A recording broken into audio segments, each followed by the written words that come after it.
अस्सलाम वालेकुम जी, मेरा नाम वसीम मलिक है। आज तारीख है 27 सितंबर 2024 और इस वक्त मैं सुप्रीम कोर्ट ऑफ पाकिस्तान में मौजूद हूँ। सुप्रीम कोर्ट में आज दो बड़ी डेवलपमेंट्स हुई हैं।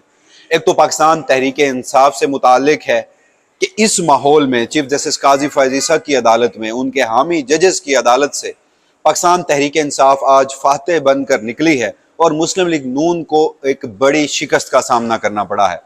जबकि जो दूसरी डेवलपमेंट है वो मुमकिना वकला तहरीक से मुतालिक है कि आज उसका बाकायदा आगाज करने का दावा कर दिया गया है और पाकिस्तान तहरीक इंसाफ से वाबस्ता जो लीगल टीम है, वकला हैं, यानी कि ILF है, इंसाफ लॉयर्स फोरम, उन्होंने सुप्रीम कोर्ट ऑफ पाकिस्तान के बाहर एहतजाज किया। पाकिस्तान तहरीक इंसाफ के मरकजी लीडरशिप जिनमें सलमान अकरम राजा सैर फहरिस्त थे वो आए, प्रेस कॉन्फ्रेंस की गई और ये ऐलान किया गया कि आज से बाकायदा वकला तहरीक का आगाज तो कर दिया गया है, मगर साथ अब जलसे नहीं होंगे बल्कि अब एहतजाज होंगे, मुल्क भर में होंगे। यानी इमरान खान के उस अमल पर, उस हुक्म पर अमल दरामद करना आज पाकिस्तान तहरीक इंसाफ ने शुरू कर दिया है, जो इमरान खान काफ़ी अरसे से, एक दरीना अरसे से एजुटेशन यानी मुज़ाहमत की बात कर रहे थे। तो ये तमाम तफसीलात क्या हैं आज की इस वीडियो में तफसीलन आपके सामने रखता हूँ।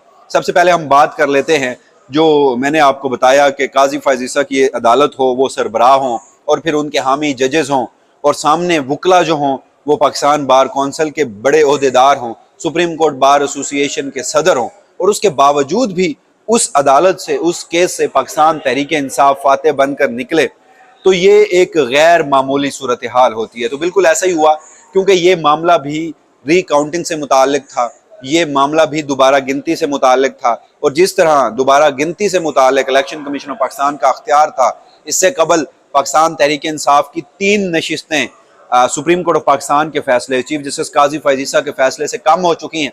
तो इम्कान ये जाहिर किया जा रहा था कि आज के रोज़ चौथी नशिस्त भी पाकिस्तान तहरीक इंसाफ से छीन कर मुस्लिम लीग नून को दे दी जाएगी, मगर ऐसा नहीं हुआ। पाकिस्तान तहरीक इंसाफ अपनी वो नशिस्त बचाने में कामयाब हो गई।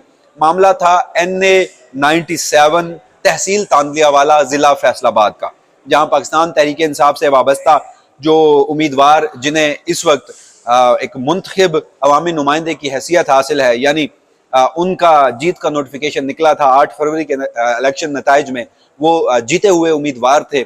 उनका नाम है सादुल्ला बलोच, जबकि मुस्लिम लीग नून के उम्मीदवार का नाम है अली गौर बलोच। अब दोबारा गिनती से मुताल्लिक ये मामला था, जो वोटों में जीत का तनासुब था वो गालबन कोई 2200 से 2300 के करीब था, लगभग था। अली गौर बलोच साहब जो है वो आए, इस फैसले को चैलेंज किया उन्होंने सुप्रीम कोर्ट ऑफ पाकिस्तान में इससे कबल, और जब ये सारा मामला हुआ, जस्टिस नईम अख्तर अगवान और जस्टिस अमीनुद्दीन खान उन्होंने इस केस को सुना और जो उस वक्त फैक्ट सामने आया, ये मैं 21 अगस्त की बात आपके सामने रख रहा हूँ कि अली गौर बलोच साहब ने दोबारा गिनती की जो दरख्वास्त थी वो रिजल्ट कंसोलिडेशन यानी कि नताइज, हतमी नताइज मुरतब होने से पहले जमा नहीं करवाई थी।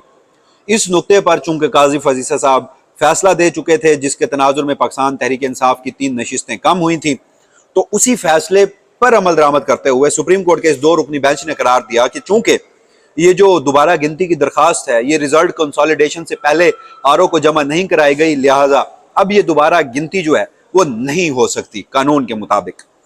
और पाकिस्तान तहरीक इंसाफ के जो उम्मीदवार थे सादुल्ला बलोच, उन्हें सुप्रीम कोर्ट से 21 अगस्त 2024 को, यानी आज से गालबन 1 महीना कबल ये कामयाबी मिली थी। उस वक्त भी जो वकील थे वो हसन रजा पाशा थे, जो पाकिस्तान बार कौंसिल के वाइस चेयरमैन रहे हैं। और अब क्या हुआ कि उसके बाद एक वारदात डाली गई, एक वारदात ऐसी डाली गई कि जब 21 अगस्त को ये फैसला आया तो 22 अगस्त को दोबारा RO को अप्रोच किया गया। हुआ कुछ यूं था तब कि इलेक्शन कमीशन से भी पूछा गया था सुप्रीम कोर्ट ऑफ पाकिस्तान की जानिब से। सुप्रीम इलेक्शन कमीशन ने आके कहा था कि RO के मुताबिक नताइज मुरतब होने से पहले अली गौर बलोच ने दरखास्त दायर नहीं की थी। और उस दिन एक हैरान कुन बात यह भी हुई कि अली गौर बलोच और उनके कुछ साथी लोग जो हैं वो सुप्रीम कोर्ट ऑफ पाकिस्तान में आए। उन्होंने हमारे किसी सहाफी दोस्त से बात करते हुए कहा कि उनकी बात हो चुकी है, वो ये केस जीत जाएंगे, यानी वो इतने कॉन्फिडेंट थे। जब सुप्रीम कोर्ट ने दोबारा गिनती का फैसला मुस्तरद कर दिया, सादुल्ला बलोच हतमी कामयाब उम्मीदवार रहे, तो फिर ये होता है कि 22 को अली गौर बलोच दोबारा RO को अप्रोच करता है और RO रिटर्न में लिख के दे देता है कि जो रिजल्ट कंसोलिडेशन से पहले आपकी दरखास्त आ चुकी थी। अली गौर बलोच साहब सुप्रीम कोर्ट में नजरसानी की दरखास्त दायर करते हैं। सोमवार वाले दिन चीफ जस्टिस काजी फैज ईसा की सरबराही में 3 रुकनी बेंच के सामने ये मुकदमा होता है। काजी फैज ईसा साहब ये करार देते हैं, चूंकि ये फैसला 2 रुकनी बेंच का है तो जुम्मे के रोज 2 रुकनी बेंच इस मामले को सुनेगा। अब जो जिस नुक्ते पर 21 अगस्त को फैसला दिया गया था उसमें बड़ी तब्दीली आ चुकी थी कि आरओ ने लिख कर दे दिया था कि रिजल्ट कंसोलिडेशन से पहले दरखास्त जो है वो आ चुकी है।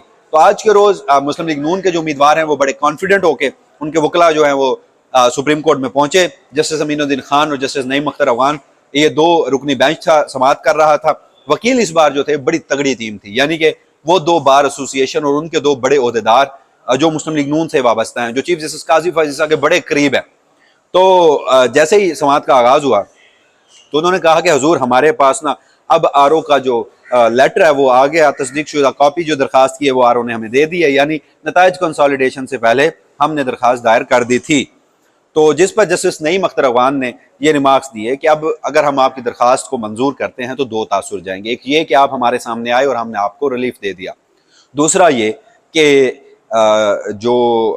ये भी तासुर जाएगा कि आपने आरओ को अप्रोच किया, आरओ को नवाजा और आरओ ने आपके हक में फैसले की दरखास्त दे दी, वरना आप 21 अगस्त को यही सब कुछ हमारे सामने रखते। स्कोप जो है ना बहुत लिमिटेड है, उनकी जानिब से कहा गया कि रिव्यू का जो स्कोप है वो बहुत लिमिटेड है, लिहाजा अब हम ये फैसला नहीं कर सकते। आपके लिए ट्रिब्यूनल का बहुत अच्छा केस है, आप इसे इलेक्शन ट्रिब्यूनल में ले जाएं।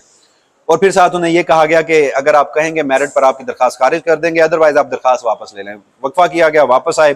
लीगल टीम अली गौर बलोच की, उन्होंने कहा कि आप मेरिट पे फैसला करें। अदालत ने दरखास्त को खारिज कर दिया, जिसके नतीजे में पाकिस्तान तहरीक इंसाफ की एक जो सीट है वो बच गई। से जोड़ा जा रहा था आईनी तरमीम से कि वफाकी हुकूमत वोट पूरा करने जा रही है, तो उसको आज धचका मिला सुप्रीम कोर्ट ऑफ पाकिस्तान से। अब जो दूसरी खबर है वो ये है जनाब कि सलमान अकरम राजा साहब जो हैं वो आज के रोज सुप्रीम कोर्ट ऑफ पाकिस्तान के बाहर पहुंचे। उन्होंने ये दावा किया कि अब बाकायदा वकला तहरीक हमने ऐलान कर दिया है।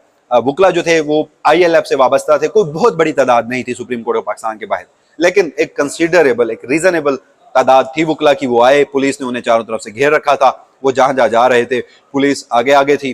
तसादुम का भी एक लम्हे खदशा हुआ कि यहाँ पर हालात बिगड़ भी सकते हैं। सुप्रीम कोर्ट पाकिस्तान के बाहर जमा हुए, पार्लियामान तक पहुंचे ये वकला, नारेबाजी की गई, गो काजी गो, गो काजी गो, काजी तेरी शामत आई, और कुछ इस तरह से काजी फैज ईसा के खिलाफ, उनके एक्सटेंशन के खिलाफ, मुमकिन आईनी तरमीम और आईनी अदालत के खिलाफ ये जो तमाम तर मामला थे उस पर नारेबाजी जो है की जाती रही।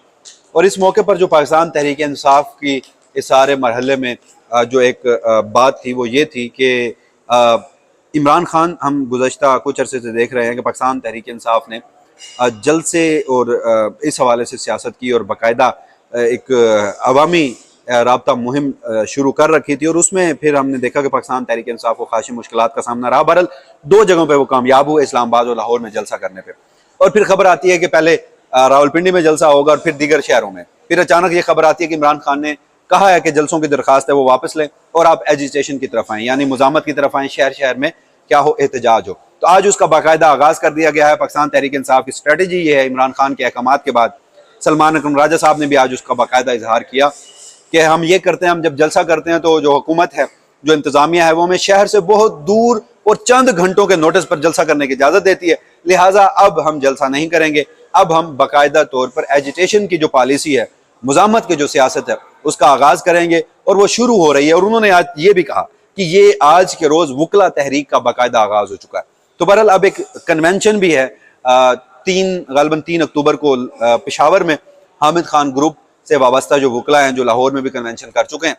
तो ये 2 बड़ी डेवलपमेंट्स आज के रोज सुप्रीम कोर्ट ऑफ पाकिस्तान में हुई हैं, और इस हवाले से मजीद जो भी डेवलपमेंट होगी वसीम अलग अपने से ही प्लेटफॉर्म से आपको आगाह करेगा। तब तक के लिए मुझे दीजिएगा इजाजत, अल्लाह ने के बाद।